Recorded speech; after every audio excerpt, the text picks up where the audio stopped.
오늘은 이제 제 9장 타락에 대하여 은혜를 나누겠습니다.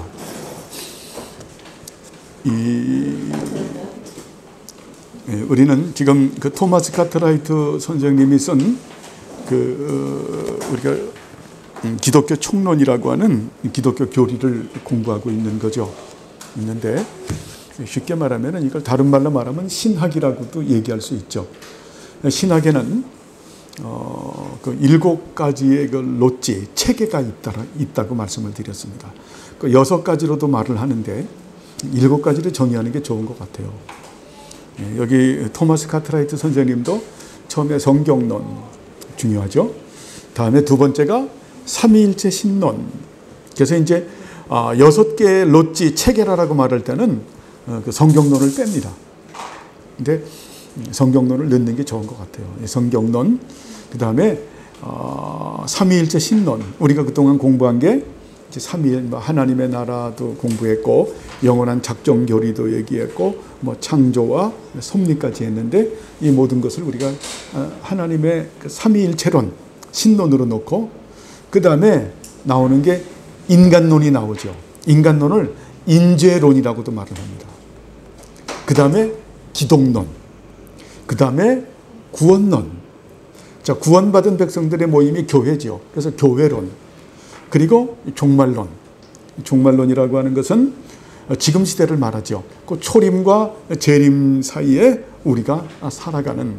그래서 이 7가지의 롯지 가운데서 우리가 2가지를 끝냈어요, 벌써. 성경론과 삼위일체 신론을 끝내고, 이제는 죄론의 인재론에 들어왔죠. 9장에.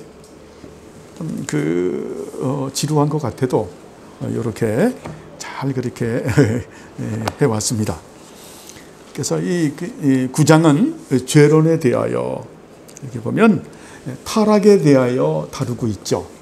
타락하게 되면 이 부분을 가장 잘 정리한, 인간론에 대해서 잘 정리했다라고 하면은 우리가 그 도르트 신조에 대해서 여러분들에게 말씀을 드렸죠.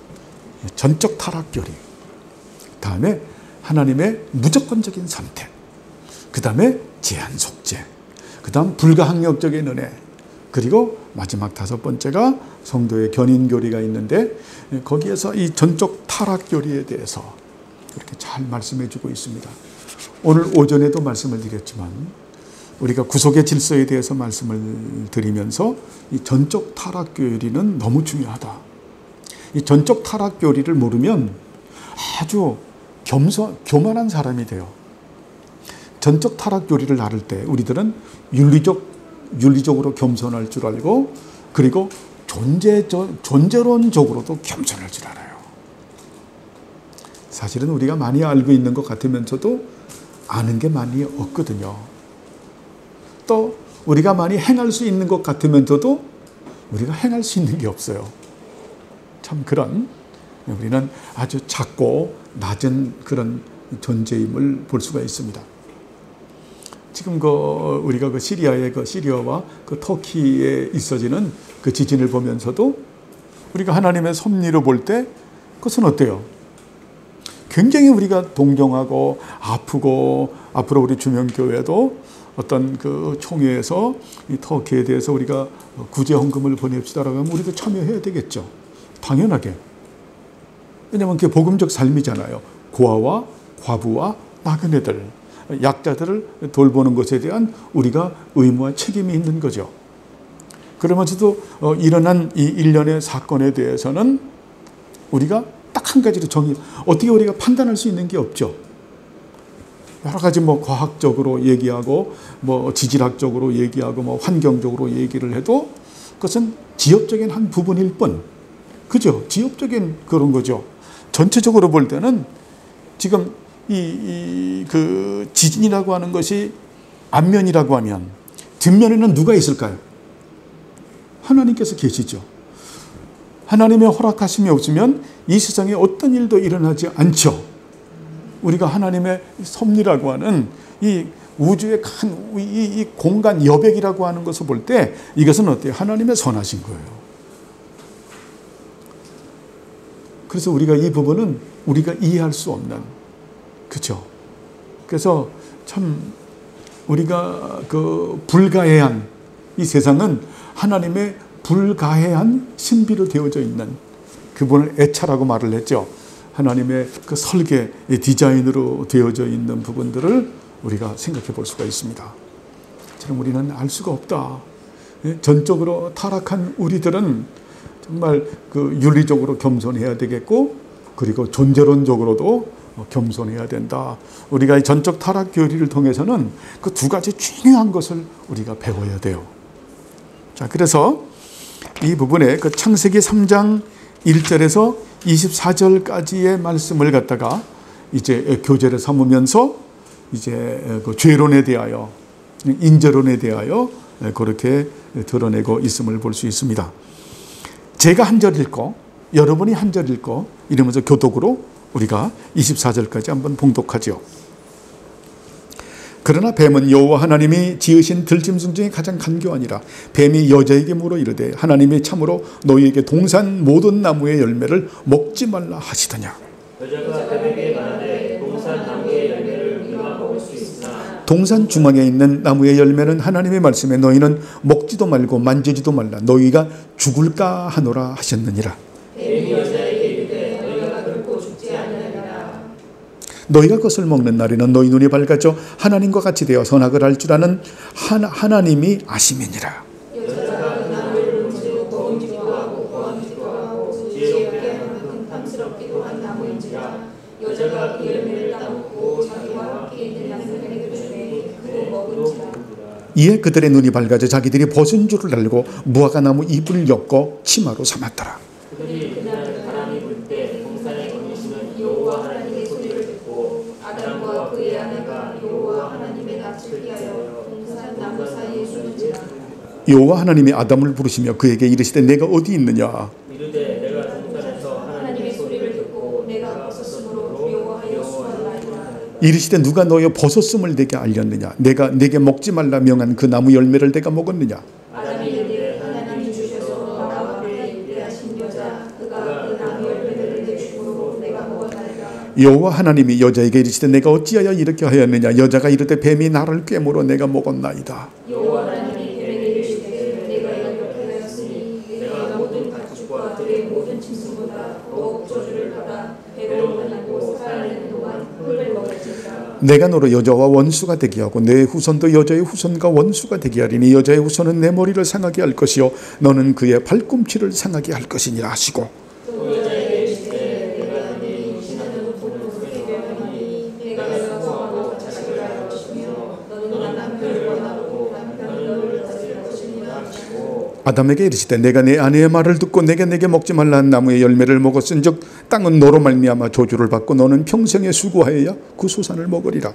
땅이 너희에게 가시덤불과 먹기를 낼 것이다. 내가 먹을 것은 한채 채소인지요 내가 흙으로 돌아갈 때까지 얼굴에 땀을 흘려야 먹으리니 내가 그것에서 취함을 입었음이니라. 너는 흙이니 흙으로 돌아갈 것이니라 하시니라. 아담이 그의 아내에게 하와를 붙이니 그는 모든 자녀의 어머니가 되니라. 여호와 하나님이 아담과 그 아내를 위하여 가죽옷을 지어 입히니라. 여호와 하나님이 이르시되 보라 이 사람이 선악을 아는 이에 우리 중 하나같이 되었으니 그가 그의 손을 들어 생명나무 열매를 따먹고 영생을 나누라 하시고. 여호와 하나님이 에덴 동산에서 그를 내보내어 그의 근원이 된 땅을 갈게 하시니라. 이같이 하나님이 그 사람을 쫓아내시고 에덴 동쪽에 그룹과 두루두는 불쾌를 두어 생명나무의 길을 즐기게 하시니라. 아멘. 자, 우리가 이 부분에 대하여 이제 창세기 3장 말씀 우리가 여러 번 그 강해도 하고 그렇게 했죠. 결국 그 아담과 하와가 하나님의 말씀을 하와가 하나님의 말씀을 올바로 이해하지 못했고, 그리고 뱀에게 속아서 선악과를 따먹었고, 그 선악과를 갖다가 또 어때요? 자기 남편인 아담에게도 주었고, 아담도 따먹었고, 그들이 따먹고 난 이후에 하나님을 두려워했고, 두려워하는 그들을 갖다 하나님께서 찾으셔서 왜 따먹었느냐라고 말씀을 하면서 하나님께서 하와에게 징계하시고 또 아담에게도 징계하시고 뱀에게는 저주를 하시고, 그렇게 되면서 결국은 또 어때요? 그러면서 여기서 원시복음을 또 허락하시죠. 그죠? 여인의 우선인 예수 그리스도로 말미암아 너희들이 회복될 것이다 라고 말씀하면서 거기에 대한 회복의 증표로 이제 짐승을 잡아서 가죽옷을 지어 입히시고 그리고 그들을 갖다가 이제 에덴에서 쫓아내는 것을 볼 수가 있죠. 결국은 에덴은 어찌 보면 하나님의 나라를 상징하죠. 그죠? 예, 그래서 우리가 이 성경은 구약식으로 말하면 하나님의 나라 완성을 에덴의 회복이라고도 말을 해요. 이렇게 해서 에덴의 회복이다. 그리고 하나님의 나라의 그 회복이다. 교회의 회복이다. 라고도 볼 수가 있죠. 그래서 우리는 창세기 1장, 창세기 3장 1절과 24절에 나오는 이 창세기 말씀을 이 주제로 해서 일단 토마스 카트라이트 선생님은 여기서 죄론을 펼쳐내고 있습니다. 이 부분은 뭐 우리가 많이 다루었기 때문에 일단은 이걸 베이식으로 깔고 그리고 문제로 들어갈 수 있도록 하겠습니다. 하나님의 일반적인 통치에 대하여 말하였다면 다음은 인간과 천사에 관련된 특별한 통치에 대해서 말해보자. 특별한 통치는 무엇으로 이루어져 있는가? 라고 말씀하고 있습니다. 이 질문은 뭐냐면은, 자, 이 창세기 3장 15절에서, 3장에서 인재론에서 등장하는 인물들이 보면 누구예요? 주로 보면 아담과 하와와 뱀이고 그리고 하나님께서 신문하시는 거죠. 그죠? 예, 그래서 하나님의 일반 통치에 대하여 이렇게 말을 했는데 다음은 인간과 천사에 관련된 특별한 통치에 대하여 살펴보자. 특별한 통치는 무엇으로 이루어져 있는가라는 부분을 얘기하는 것은 자, 절 보세요. 뱀인데 뱀을 갖다가 하나님의 허락 가운데서 다스렸던 존재가 누구냐라고 하는 것을 우리가 알아보자라는 거예요. 좀 이게 그래서 특별한 통치에 대하여 살펴보자라는 거예요. 그죠? 특별한 다스림에 대해서 하나님께서 모든 걸 전부 다스리죠. 그죠? 하나님의 나라는 어때요? 하나님의 통치죠. 하나님은 다스리시는 하나님이시죠. 자, 하나님은 어때요? 이 뱀을 다스리시죠. 그죠? 뱀도 다스리시고 아담 모든 걸 다 다스리세요. 근데 본문에 보면 일반적 통치 하나님, 아담, 하와, 뱀만 나오고 있는데 여기서 특별한 통치를 생각해 보자라는 거예요. 그 뱀을 다스렸던, 뱀을 충동질해서 악의 도구로 썼던 그런 사탄에 대해서 한번 생각해 보자라는 얘기예요. 아시겠어요? 천사론에 대해서는 말하고 있지 않지만 이런 부분에 대해서 먼저 다루고 있음을 볼 수 있습니다. 그래서 다음은 인간과 천사에 관련된 특별한 통치에 대해서 살펴보자. 특별한 통치는 무엇으로 이루어져 있는가? 좀 사색이 깊지요. 그죠? 그죠? 자, 대답해 보세요.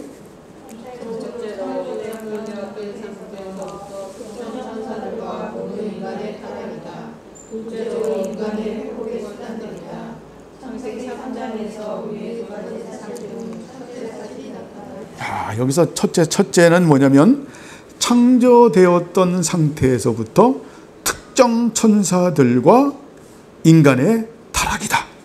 특정 천사들. 그게 뭐냐면 지금 이 창세기 말씀에는 안 나오지만 우리가 계시록 이 12장 말씀에 예전에 공부를 했는데 보면 어때요?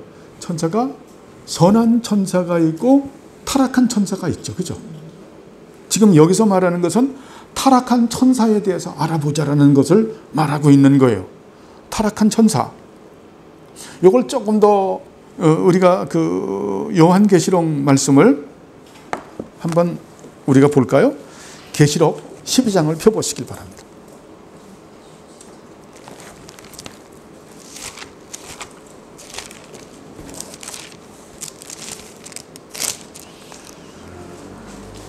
자, 3절, 4절, 7절, 9절 한번 읽어보죠. 3절, 4절 같이 읽어보십시다. 하늘에 또 다른 이적이 보이니 보라 큰 용이 있어 머리가 7이요 뿔이 10이라. 그 여러 머리에 7별인데 그 꼬리가 하늘 별 3분의 1을 끌어다가 땅에 던지더라. 용이 해산하려는 여자 앞에서 그가 해산하며 그 아이를 삼키고자 하더라. 자, 7절 8절을 보죠. 하늘에 전쟁이 있으니 미가엘과 그의 사자들이 용으로 더불어 싸울세 용과 그 사자들도 싸우나 이기지 못하여 다시 하늘에서 저희 것을 얻지 못한지라. 아멘. 자, 여기서 다루는 건 뭐냐면은, 자, 이 천사에 대하여 말하는 거예요. 천사는 어때요? 선한 천사가 있고 악한 천사가 있죠. 악한 천사는 뭡니까? 타락한 천사를 말하는 거죠. 그죠? 그래서 에베소서 6장 12절에 보면 이제 어때요? 타락한 천사는 혼자만 존재하는 게 아니죠. 정사와 권세와 이 어둠의 세상 주관자들과 공중에 있는 악한 영들이라고 하는 것으로 이렇게 사도 바울은 다양한 표현을 하죠. 그건 뭡니까? 사탄과 그 국권 조직을 말하는 거죠. 그죠? 그래서 이 창조되었던 상태에서부터 특정 천사와 천사들과 모든 인간의 타락이다라고 하는 부분을 다루고 있다라는 겁니다. 그래서 뱀은 여기서 그걸 어때요? 사탄이 쓰는 도구일 뿐이죠. 그죠? 우리가 뱀을 보면서 이런 다스림이 있었다.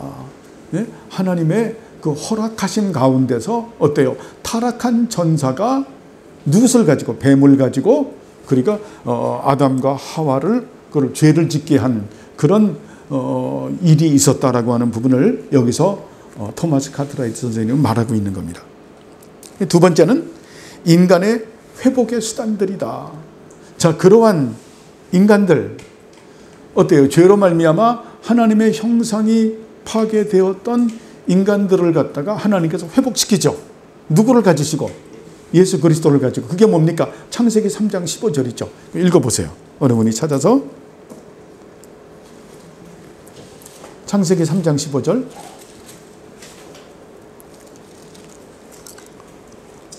내가 너로 여자와 원수가 되게 하고 너의 후손도 여자의 후손과 원수가 되게 하리니 여자의 후손은 내 머리를 상하게 할 것이요 너는 그의 발꿈치를 상하게 할 것이니라 하고. 아멘. 이 부분을 우리가 원시복음이라고도 표현을 하는데 창세기 3장 15절 말씀이 언제 성취가 됩니까? 예수님께서 갈보리산에서 십자가에 못 박혀 달려 돌아가셨을 때, 자, 그때는 어때요? 사탄이 여인의 우산에 그 발뒤꿈치를 물어 뜯은 거죠. 예수님께서 3일 만에 부활하신 것은 사망 권세를 깨시고 부활하신 것은 어때요? 사탄의 머리를 깨뜨리신 거죠. 그래서 십자가의 대속 사역과 부활로 성취가 되는, 그래서 우리가 회복되는 것은 어떻게 회복되는 겁니까? 예수님의 십자가의 대속 사역으로 회복되는 거죠. 구속 질서로 우리가 회복되는 거죠. 오전에도 봤지만 우리가 그래서 속죄죄와 속건죄와 죄의 권세에서 우리가 해방된, 죄의 문제가 어때요? 근원적으로 해결된 거죠. 여러분, 죄 문제가 우리가 근원적으로 해결됐음을 알아야 돼요. 이걸 근원적으로 해결됐다라고 얘기하는 것은 예수님의 구속, 대속 사역이 어때요? 완전함을 표현하는 거죠. 완전한 것이다. 이걸 구분을 해야 돼요. 근데 나는 죄 짓는데, 그건 우리의 연약함이죠. 그 대속 사역이 완전하지 않은 것이 아니죠. 그래서 이게 믿음이에요. 나는 예수님의 십자가의 대속 사역의 은총으로 말미암아서 나는 죄의 문제를 근원적으로 해결을 받은 사람이다. 믿습니까? 이게 성경에서 말씀하는 거죠. 그래서 그것이 우리가 속죄죄와 속건죄와 예수님께서 죄의 권세에서 우리를 해방시키신 것이죠. 그럼에도 불구하고 우리들은 육체를 가지고 있는 이상 연약해서 우리가 죄를 짓죠. 그죠? 그래서 예수님의 십자가의 대속 사역의 은총은 항구적이고 영속적이고 영원하시고 불변하시고 무한하신, 그리고 그 십자가의 대속 사역의 은총은 이것은 계속 반복적인 거죠. 이게 반복적인 거예요. 계속 반복적인. 2000년 전에만 있었던 것이 아니라 6월절 어린 양의 그 사건이라고 하는 것은 어때요? 계속 구약에서 반복적으로 나타나는 거잖아요. 반복적으로 나타난다. 회복, 갱신이라고 하는 게 회복을 말하는 거거든요. 언약을 다시 재강신한다. 언약의 회복이에요. 십자가의 그 대속사역의 은총은 우리를 계속 회복시키죠.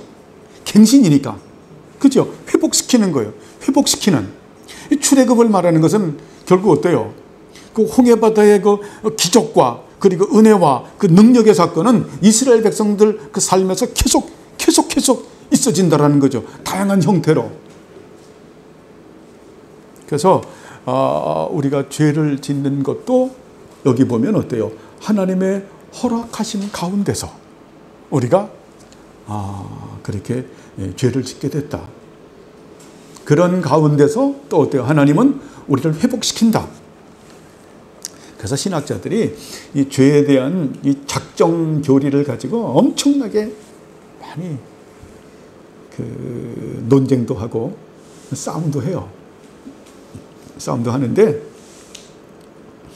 그래서 이제 우리가 개혁신학에서 죄를 하나님의 허영적 작정이라 라는 표현을 써요. 근데 그것도 별로 좋은 표현 아니에요. 하나님은 항상 우리의 이 조그만한 이 두뇌를 가지고 알 수 있는 분이에요. 아니에요. 하나님은 죄를 작정하셨다. 그리고 끝이에요. 그리고 우린 고백, 하나님은 선하신 분이시다. 의로우신 분이시다. 불가해한 하나님의 그 영원한 신비가 있음을 우리가 알아야 된다. 하나님께서 죄를 작정하신 이유는 어때요? 죄를 뛰어넘는 그 사랑이 있죠. 그것을 갖다가 저번 주에 말했는데, 죄를 뛰어넘는 사랑, 그게 뭐라 그랬죠? 파토스. 그렇죠. 우리 이민정 지사님이 다 기억하고 있어요. 파토스. 그 파토스의 사랑을 우리 성도님들이 깨닫길 바랍니다. 그 파토스의 사랑. 선지자의 주제는 사실 파토스예요. 파토스. 예레미야의 주제는 파토스. 하나님의 정말 이 하나님의 은혜는 쫙 흐르지요. 흐르는데 죄를 만나게 되면 이 죄를 뛰어넘어서 물몰아치는, 그래서 정형 파토스, 그 사랑이에요. 그래서 뭐 하나님이 죄를 작정했다 그러면 하나님이 죄를 짓는 분이냐, 하나님 불의한, 다 쓸데없는 소리예요. 하나님은 어때요? 죄를 작정했지만 그 죄를 뛰어넘는, 죄를 충분히 해결하실 수 있는 분이시다. 자, 인간이 의로워지려면 어때요? 죄를 깨달아야죠. 그죠? 아담과 하와가 에덴 동산에서 그 지음을 받았는데 거기서 그게 완성된 건가요? 아니죠. 아담과 하와도 완성 안 됐잖아요. 그죠? 완성을 향해서 전진해 가잖아요. 완성을 향해서 전진해 가려면 누구를 믿어야 돼요? 예수 그리스도. 그런 부분에서 여러분, 어떤 이 작정교리는 굉장히 어렵지만 나중에 다시 한번 설명하겠지만, 이 작정교리는 함부로 쓸 수 있는 교리들이 아닌 거예요. 그래서 어떤 부분에서 정말 그 작정교리를 이해할 수 있는 위치까지 올라온 사람들에게 무리하게 이것을 하다 보면 문제가 생기는 거예요. 그래서 이 정도로. 그래서 하나님은 여기서 천사를 가지시고, 하나님의 허락하신 가운데서 천사를 가지시고 인간을 갖다가 그 유혹하는 것을 허락하셔서 그들이 죄를 짓게 되고, 그러나 하나님은 어때요? 그 문제를 해결할 수 있는 그런 해결책을 가지고 계신 분이시다. 회복에 대한 수단을 가지고 있는 분이시다. 그분이 누구다? 예수 그리스도. 하나 더 나가보죠. 그러면 예수님은, 그러면 그 부활 승천한 예수님께서는 자, 우리를 어떻게 회복시키나요? 이제 예수님의 십자가의 대속 사역의 은총으로 우리를 회복시켰어요. 그죠? 그리고 난 다음에 우리를 이제 완전히 회복시키는 그 방편이 있잖아요. 무엇을 가지고 회복시키나요? 예? 계시록으로 보면 7개의 눈, 성령님, 7개의 뿔, 복음. 야, 말씀으로 그렇게 말할 수도 있죠. 이 두 개를 가지고 예수님은 우리를 회복시키세요. 그래서 오늘도 구속의 질서 하면서 우리는 어때요? 구속의 질서 가운데 살아가는 우리들은 성령님을 따라 살고 말씀을 따라 살면서 하나님의 나라 속에서 살고 예수 그리스도의 몸된 교회 안에서 살아야 된다. 참 중요하죠. 그래서 우리가 하나님의 그 죄론에서도 하나님의 다스림을 여기서 토마스 카이트라이트 선생님은 먼저 이렇게 잘 말해주는 것을 볼 수 있습니다. 자, 그러면서 제3장의 개요는 무엇인가? 여러분 답하시죠?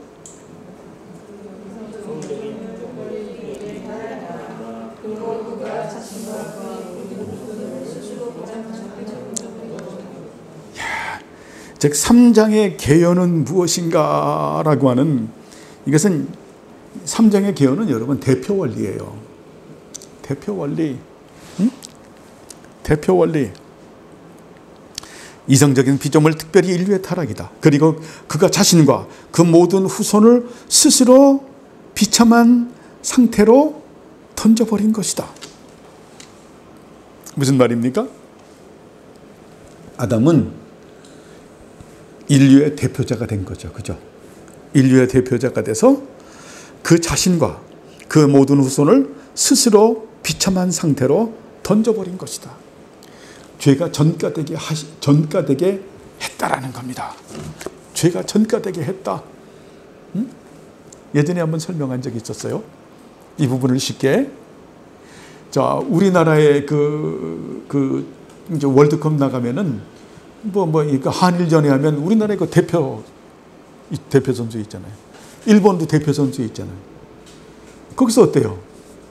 한일전 한다 그러면 그냥 지금은 별로 안 그랬지만 옛날에 한일전 한다 그러면은 난리죠.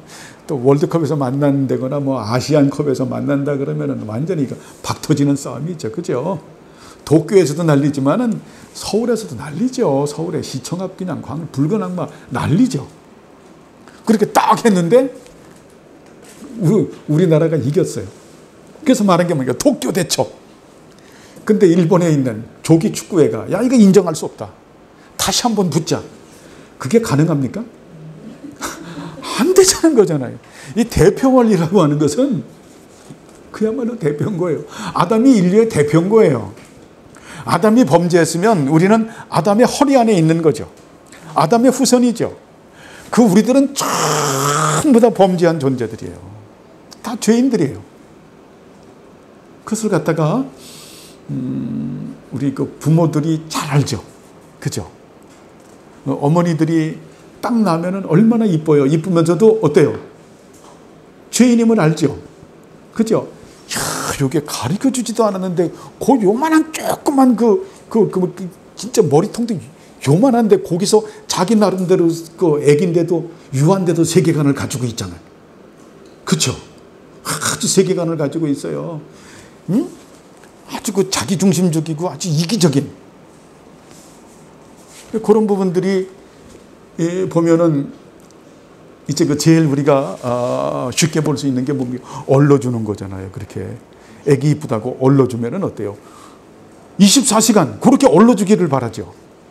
여기는 영찬이도 마찬가지라는 거예요. 그렇게 응애응애 돼서 그래서 제가 성경은 봐야 돼 공부를 해야 되겠고 그래서 요만한 요람에 해가지고 맨날 팔 가지고 안 하면 우니까 팔 가지고 밀어요. 예? 그리고 그다음부터 그냥 조금 하면은 낙서하면은 그래서 제가 제 집에 깔뱅 주석이 있거든요. 나중에 제가 이제 천상교회 갈 때 이제 자기가 갔겠죠. 거기 보면은 이제 김영찬 집사가 이렇게 보면 될 거예요. 여기 보면 쭉 그는 게 있어요. 줄. 그러면 제가 써놨어. 김영찬이가 한 짓. 김영찬이가 한 짓. 쭉 그냥 아기 때부터. 응? 가르쳐주지 않아도 어떻습니까? 아주 가르쳐주지 않아도 악은 골라서 하는. 응? 예수님께서 어린아이를 본받으라라고 하는 것은 죄악된 그런 본성을 얘기하는 것이 아니라 엄마 아니면 안 되는 그리고 단순함, 그런 거를 가지고 어린아이의 그 습성 중에서 참 그런 습성에 대해서 가르친 거죠. 그래서 우리는 정말 태어날 때부터 죄인인 그 부분을 시편 51편에서 잘 가르쳐주고 있죠. 어머니의 태로부터 우리는 정말 태어날 때부터 죄악된 우리 존재임을, 그래서 누구에게 그것을 물려받았다? 인류의 대표자인 누구? 아담 할아버지부터 물려받은 거예요. 여러분, 그 히브리어의 용법은 그냥 그거를 말하면 아보트, 아버지라고도 표현을 할 수 있어. 조상들을 갖다 아버지라고도 표현을 해요. 그러니까 우리의 조상들의 아버지, 그게 아담입니다.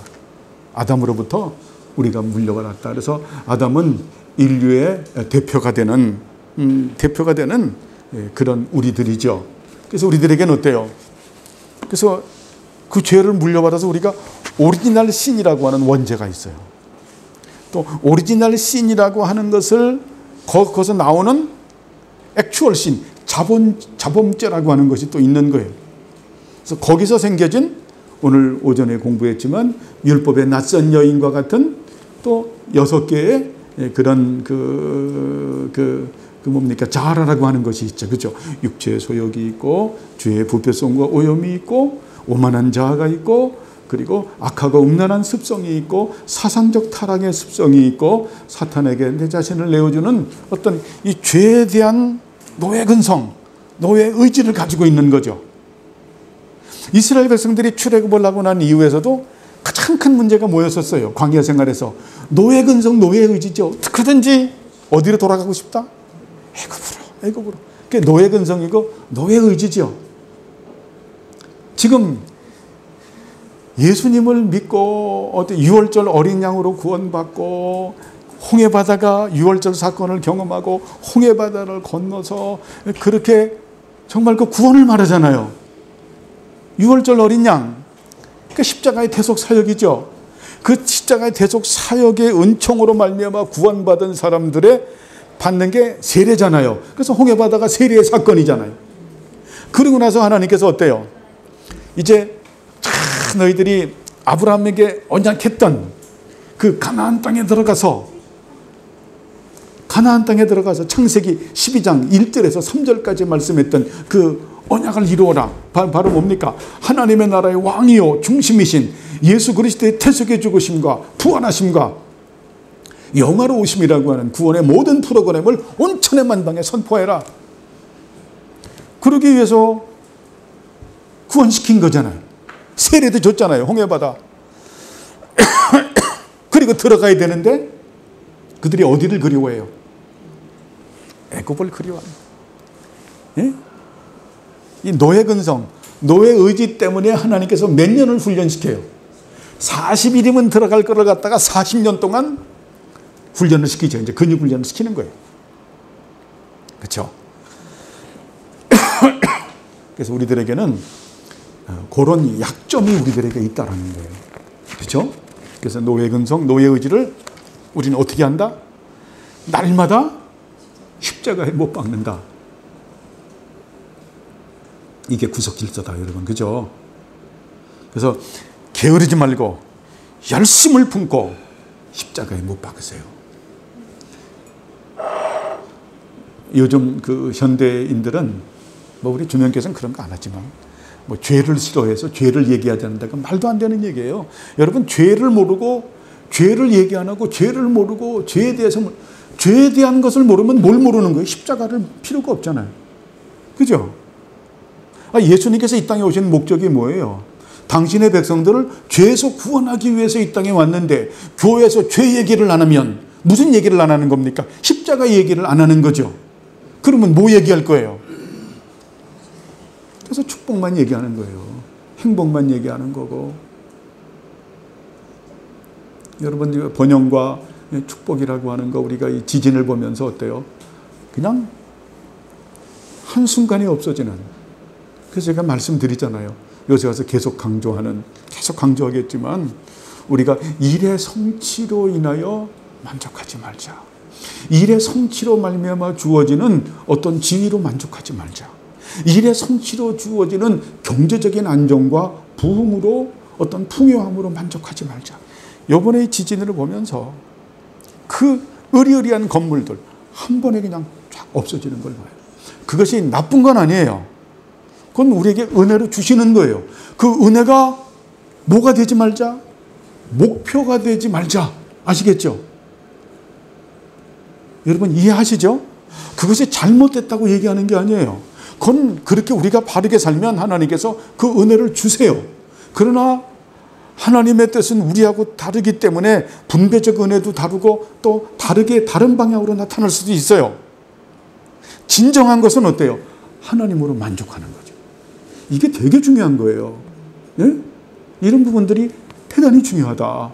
이런 부분들이 이것을 꼭 여러분 머릿속에 넣어놓고 살기를 바랍니다.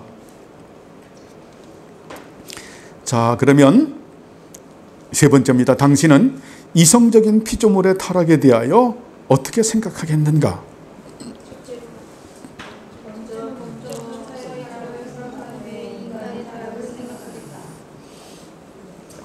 그러니까 보면 토마스 카트라이트 선생님은 신학자다 보니까 우리는 3장을 보면 인간의 타락을 보는데 이제 어때요?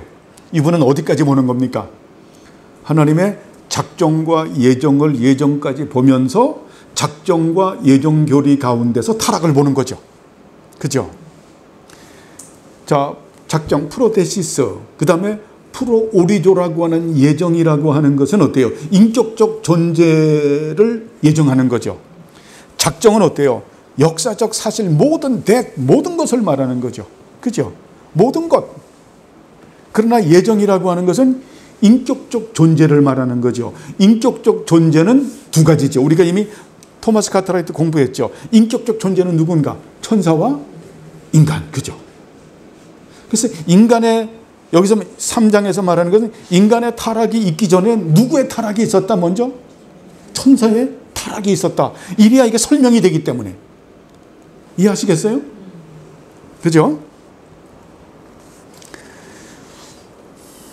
자, 그러면 3장에서 어떻게 천사의 타락을 생각할 수가 있는가? 자, 3장에서 즉 이 천사의 타락을 추론할 수가 있겠느냐? 이 뱀을 보면서. 그렇죠? 절 보세요. 결국 이 토마스 카트라이트는 주어진 전제가 뱀이에요. 뱀이라고 주어진 전제에서 논리를 세워서 추리하고 증명해서 통찰한 것이 결국 어때요? 천사의 타락까지 보는 거예요. 그러했다라고 하는 겁니다. 그러니까 굉장한 여기서 이성의 사유의 정신을 갖다가 발휘하는 거죠. 그래서 이것을 이 웨스트민스터 신앙 고백서 제1장에서 뭐라 그러냐면은 성경론에서 말하면은 이 개혁신학에는 성경을 보면서 필연적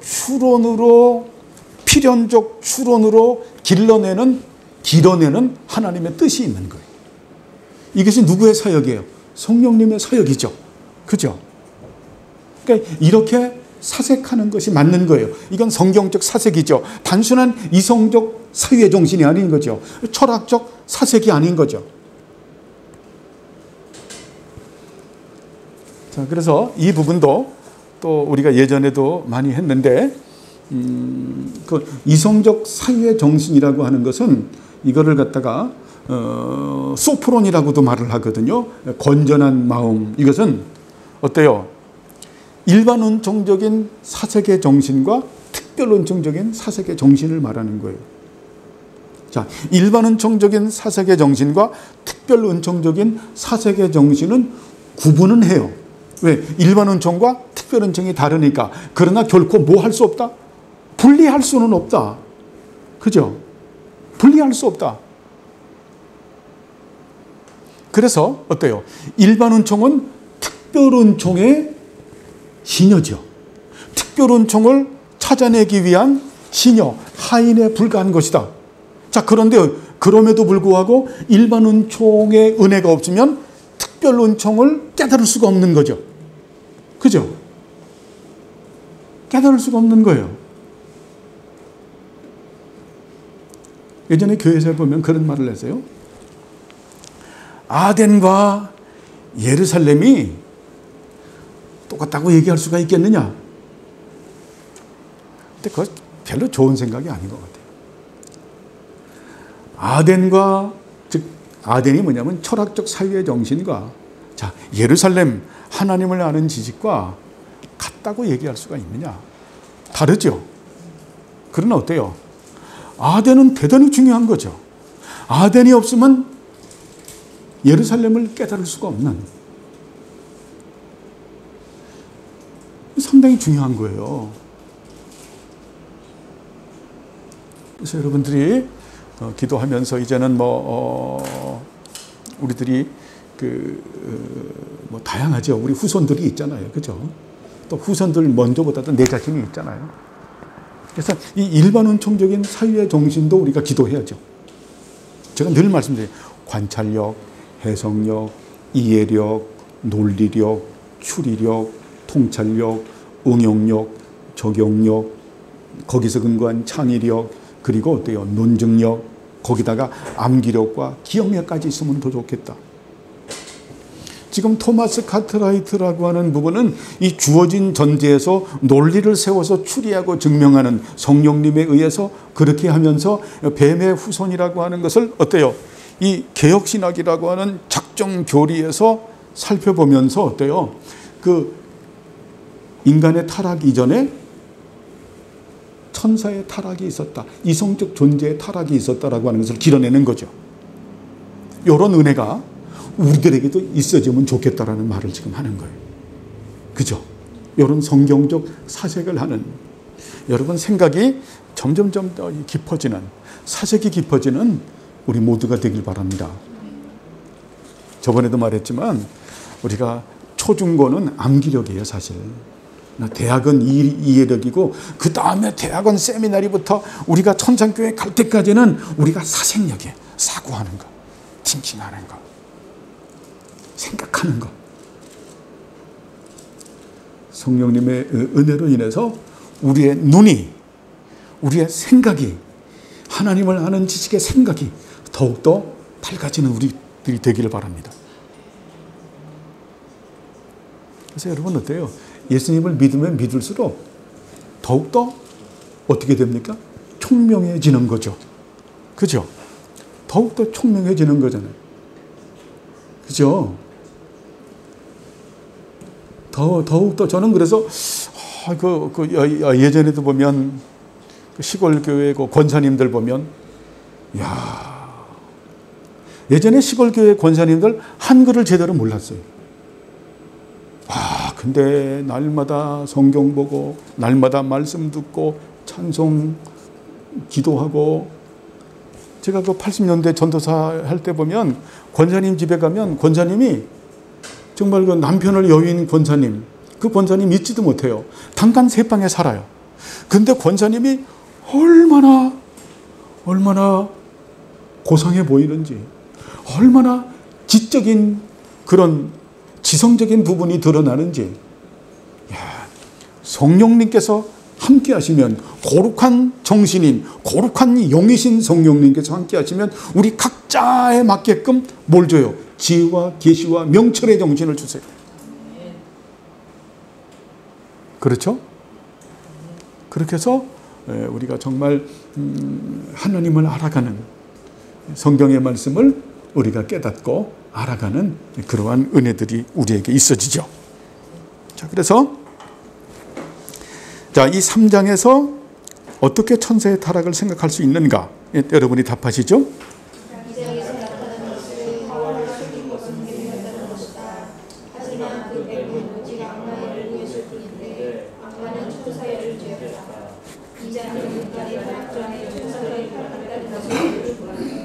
정확하죠. 그죠?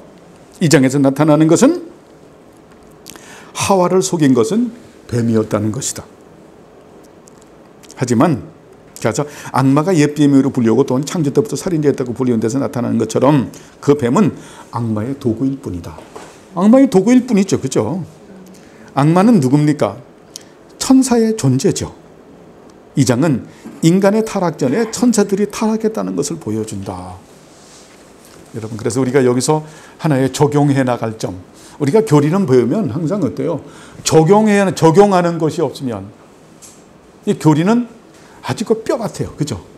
그냥 딱딱해서 되게 아주 건조하고 먹기도 힘들어요. 근데 이 교리를 공부하면서는 우린 뭘 먹어야 돼요? 여러분, 진짜 맛있는 건 갈비가 맛있잖아요. 그죠? 여러분이 제일 좋아하는 갈비가 어떤 갈비인가요? 우리 주성이는 어떤 갈비를 좋아하나? LA 갈비를 좋아하나? 어떤 갈비를 좋아하나? 등갈비를 좋아하나? 고기에서 제일 맛있는 부분이 우리가 갈비하면 여러분 갈비살 맛있잖아요.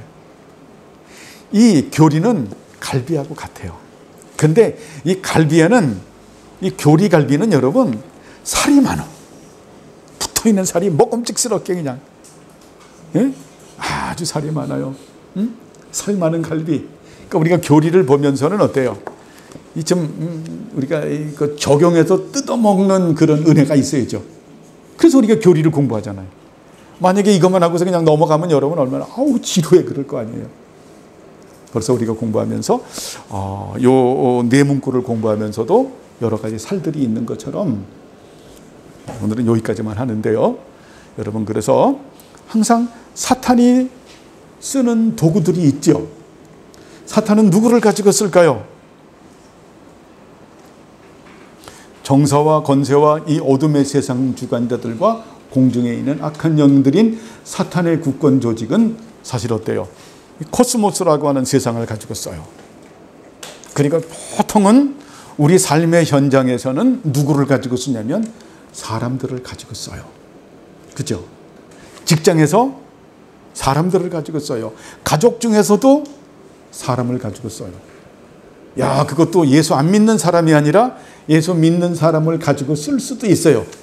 그렇게 남편이 믿음이 좋은데 하루아침에 헷가닥해서 이 인간이, 아내가 그렇게 믿음이 좋은데 헷가닥해서, 그죠? 자식이, 부모가, 직장에서 사탄이, 그것도 어때요? 하나님의 허락하신 가운데서만 있을 수 있는 일이죠. 여러분, 이거를 잊어버리면 절대 안 돼요. 예? 잊어버리면 절대 안 된다. 잊어버리면. 하나님의 허락하심이 없으면 절대 어떤 일도 우리에게 일어나지 않는다. 이거 잊어버리면 안 돼요. 이게 하나님의 주권이기 때문에. 자, 그래서 우리는 어때요? 누구하고 싸우는 겁니까?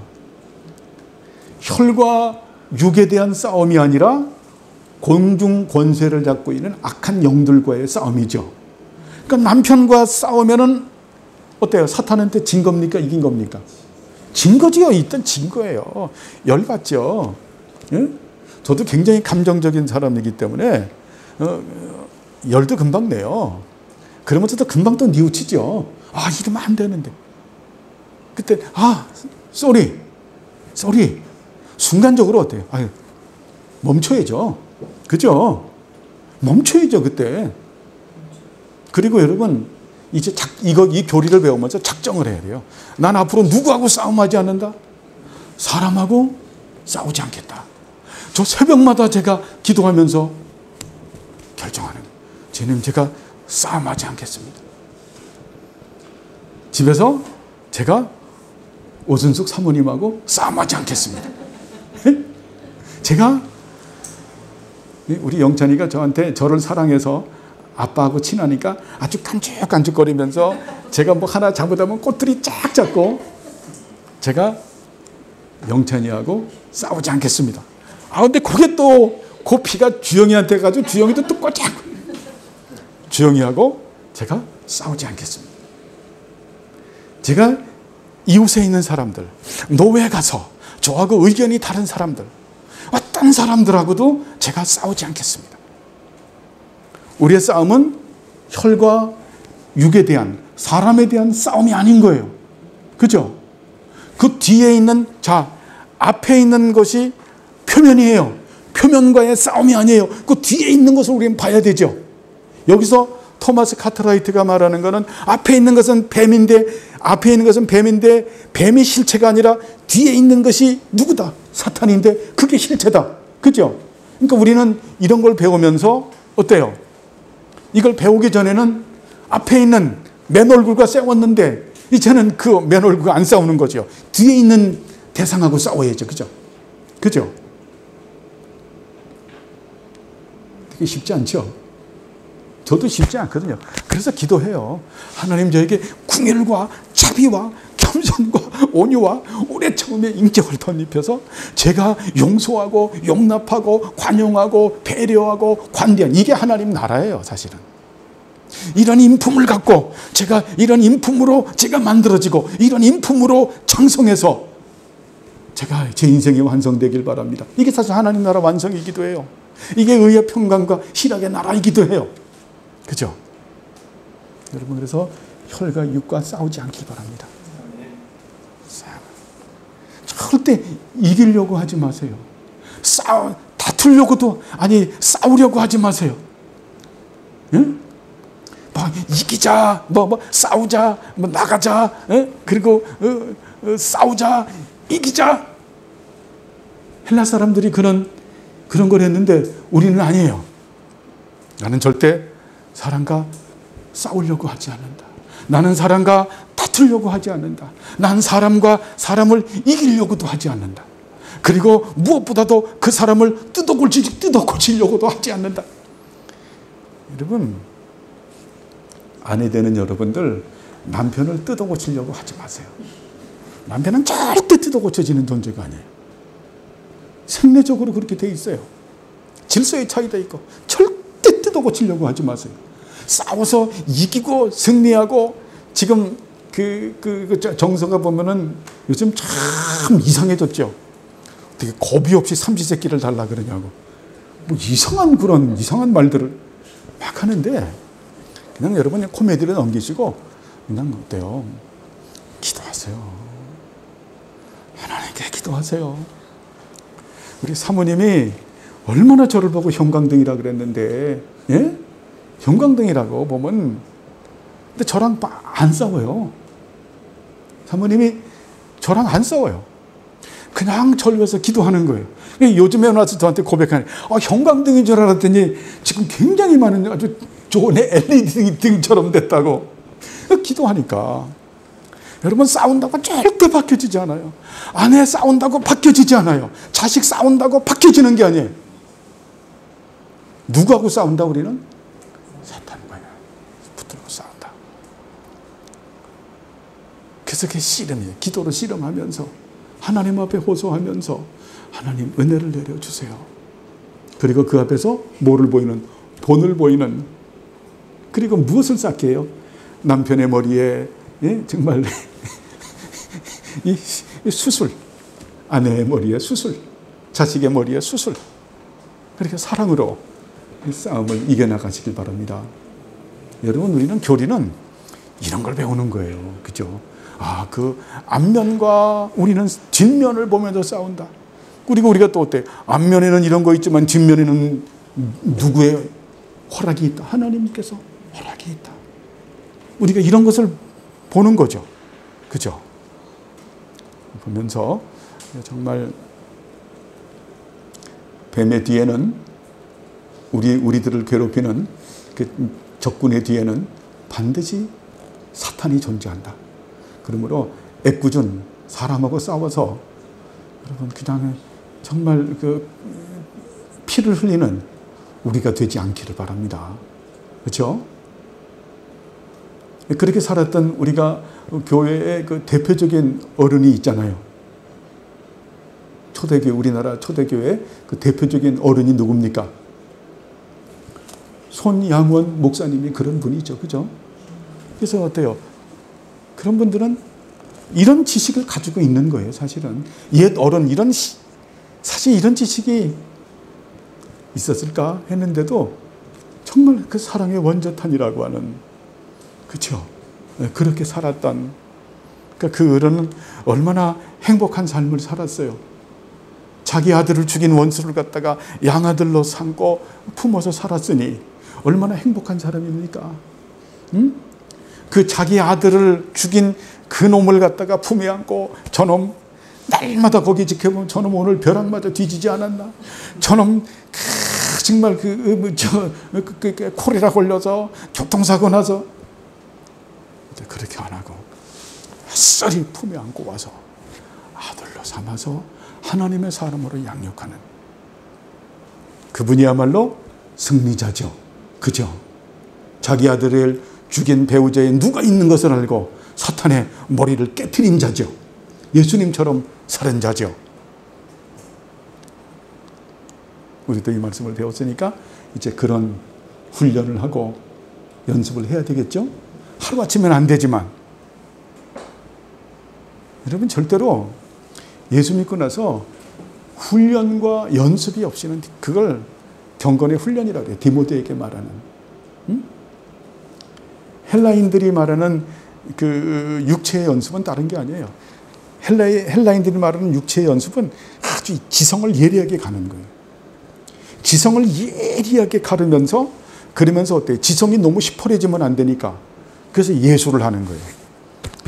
음악과 그런 미술 이런 거라서 정서를 풍부하게 하고 그리고 육체를 또 강건하게 하고 그러면서 그 당시에 필적으로 가르치는 게 뭡니까? 논중력 웅변이죠. 그렇죠. 펼치게 하는. 바울은 그래요. 그것이 너희에게 약간의 유익은 있다. 살면서. 근데 경건의 훈련과 연습은 금생과 내세의 유익이 있다. 여러분 어느 게 더 큰 겁니까? 정신적 가치가 훨씬 큰 거죠. 그죠? 이렇게 생각하면서 정말 혈과 육과 싸우지 않고 우리 원경이 자매님 우리 도일이 형제하고 싸우지 말고 도일이 형제 뒤에 있는 어둠의 영과 싸우면서 도일이 형제를 마음에 품에 안고 머리에 숯불을 쌓아주는 우리 또 원경이 자매님 되길 바랍니다. 예, 기도하시죠. 하나님 아버지여 감사를 드립니다. 우리를 사랑하셔서 이제 그 타락에 대하여 은혜 주심을 감사합니다.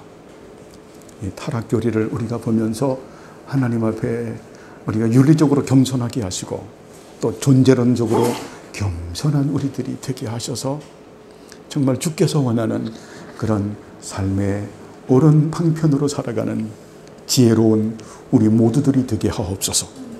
감사드리오며 예수님의 이름으로 기도드리옵나이다. 아멘.